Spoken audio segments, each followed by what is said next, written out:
You want to dub the vocal with a software instrument? Easy with Melodyne. In this video you'll learn how. The fastest way is with ARA. Put Melodyne on an audio clip, then drag and drop to an instrument track.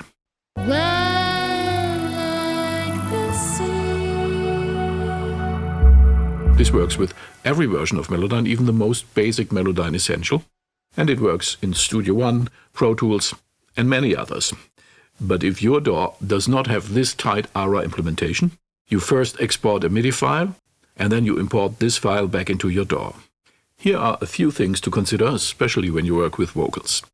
Blobs containing both hatched areas for an S and unhatched areas for the tonal parts result in one note. Breath, however, which displays as a fully hatched blob without any unhatched area, does not result in MIDI notes. But what about vocals that have lots of tiny separations, like in this example where I added separations to have more control over the details?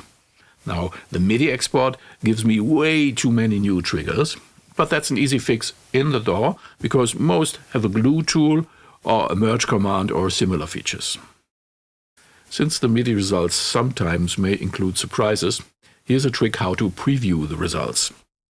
Turn on this option to get gray frames, and now look at their pitches. Here, for example, the note is so flat that its frame is aligned with G sharp, and therefore the MIDI result is a G sharp 2.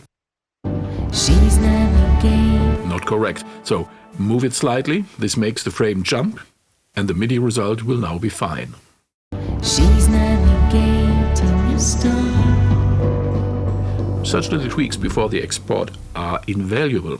But how do you identify the spots that deserve them? Here's a trick. Turn on pitch lines and then you see at a glance which gray frames do not sit on a bold line, like here. This is a nice hint as to where the notes should be moved before the export.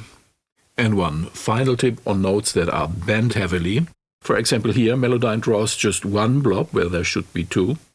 And at a similar spot, Melodyne did better. Let's quickly check them both. Anticipating a star. She's navigating a star. Now scrub to the point where you think the additional MIDI note should start. And then create a new separation and do a new export.